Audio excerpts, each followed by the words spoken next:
Salutare la toată lumea! Bine ați venit pe canalul meu! Dacă nu ești abonat, te invit să o faci acum apăsând butonul de abonare, dar și notificări. Iar dacă crezi că acest subiect îți oferă răspunsurile așteptate, dă-mi și un like și lasă-mi un comentariu să fie bine.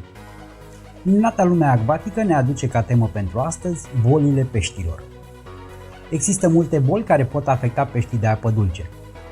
Peștii prezintă un risc mai mare de îmbolnăvire atunci când au o funcție imunitară compromisă sau un stres cronic cauzat de o calitate slabă a apei, supraaglomerare, diete inadecvate și alte probleme de mediu slabe.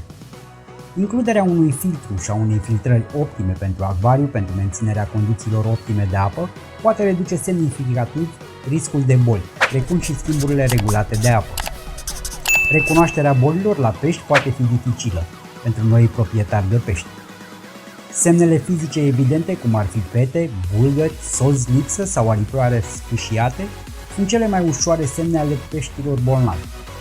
Semnele comportamentale mai subtile, cum ar fi flotabilitatea incorectă, listarea, scăderea poftei de mâncare sau efortul respirator crescut, necesită mai multă experiență. Pentru a preveni îmbolnăvirea sau pentru a vă pregăti în cazul în care boala sau infecția devin prezente în acvariul dumneavoastră cu pești, vă recomand să luați în considerare următoarele. Dacă aveți un acvariu mare, poate dori să investiți într-un mic acvariu de carantinare pentru tratament separat. Tratarea unui pește individual într-un acvariu de carantină va fi mult mai ușoară, cât și mai ieftină decât tratarea întregului acvariu. Va trebui să eliminați orice cărbune activ pe durata tratamentului. În caz contrar, va absorbi medicamentul din apă, făcându-l ineficient. Sarea grunjoasă poate fi adăugată în acvariu pentru a ajuta peștii să se recupereze după boli. Electroliții contribuie la promovarea sănătății bune, la vindecarea rănilor și la reducerea nivelului de stres. Adăugarea regulată a unui tratament multivitaminic poate ajuta la creșterea imunității peștilor dumneavoastră și la prevenirea bolilor, precum și pentru cei care se recuperează după o infecție. Din fericire, majoritatea bolilor sunt ușor diagnosticate și tratate. Cu toate acestea, depistarea semnelor din timp este adesea crucială pentru recuperare. În articolele viitoare vă voi prezenta o serie de boli foarte frecvente care afectează peștii de acvariu de apă dulce, sărată sau iaz, împreună cu detalii despre simptomele lor și sfaturi despre cum să le tratați. Prevenirea.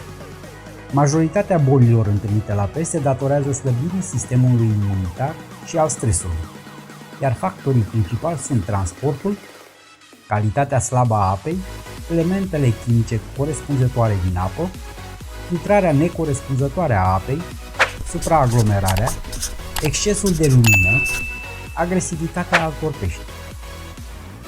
Astfel, pentru a da la o parte acești factori de risc, se recomandă să schimbați apa acvariului parțial, apa nouă introdusă în acvariu, dacă este de la robinet, să fie tratată, filtrele să fie curățate în mod constant și în perfectă stare de funcționare, dieta să fie de o înaltă calitate și specifică peștilor, iar lumina să fie în așa fel încât să nu aducă un stres suplimentar dacă poate simula ciclul de răsărit și apus, cu atât mai bine. În ceea ce privește transportul, se recomandă a nu se achiziționa pești care tocmai au ajuns în magazinele de specialitate, deoarece transportul până acolo le-a cauzat deja un factor de stres, iar încă un transport până la domiciliu le va provoca un stres și mai mare. Este indicat ca peștii proaspăt ajunși la magazinele de specialitate să petreacă cel puțin o săptămână acolo pentru acomodare, până la un nou transport. Recunoașterea.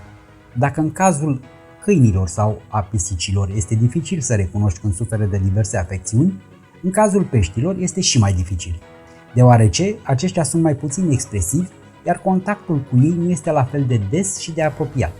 Însă, și aceștia prezintă anumite semne. Este foarte important să cunoaștem aceste semne, semnale pe care peștii ni le transmit, pentru a putea lua măsurile necesare la timp.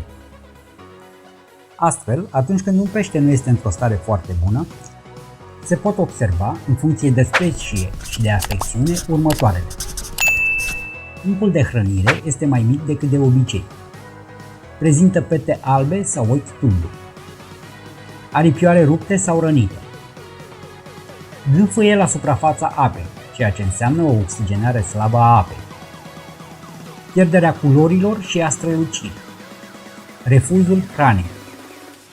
În cazul în care observați un comportament ciudat sau anumite semne enumerate mai sus, se recomandă contactarea unui specialist care poate soluționa problema, evitând agravarea problemei.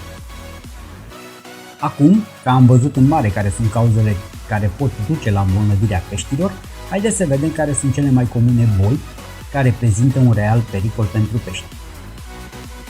În acest articol vom discuta despre infecțiile bacteriene. Infecțiile bacteriene sunt a doua cea mai frecventă boală întâlnită la peștii de acvariu după paraziți. Acestea pot fi provocate de o calitate slabă a apei sau chiar de o dietă slabă și inadecvată. Simptomele peștilor care suferă de infecții bacteriene sunt prezența unei pelicule albe pe aripioare sau chiar pe corp, ochi tulburi, hemoragii sau chiar răni deschise. Majoritatea infecțiilor bacteriene la pești sunt secundare altor factori de stres primari. Cauzele tipice ale stresului cronic includ calitatea slabă a apei, supraaglomerarea și dieta inadecvată.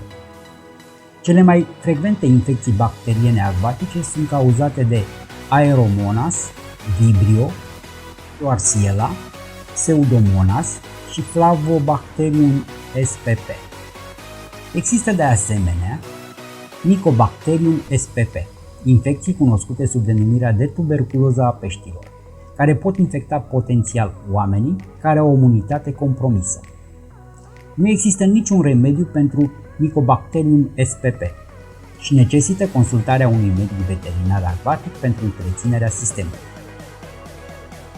Semnele clinice ale unei infecții bacteriene includ edem al pielii, hidropiză, ulcerații, scăderea poftei de mâncare, eroziuni a aripioarelor, letargii, infecții fungice sau parazitare secundare și moarte subită. Flavobacterium spp, cunoscută și sub numele de boala vator, este de obicei confundată cu o ciupercă atunci când este de fapt o bacterie. Medicația excesivă cu antibiotice a condus la tulpini bacteriene rezistente care necesită un tratament foarte agresiv. De asemenea, aceste produse vor distruge culturile de bacterii nitrificatoare, deci nu veți avea filtrare biologică și conduc la sindromul acvariului nou, care vă poate compromite și mai mult pești. Înainte de a trata, fiți siguri că administrați tratamentul corespunzător. Consultați un medic veterinar acvatic care vă poate recomanda un tratament adecvat și eficient. Aceștia pot recomanda o cultură bacteriană și teste de sensibilitate pentru a identifica bacteriile care cauzează problema și cel mai bun antibiotic pentru tratarea acesteia.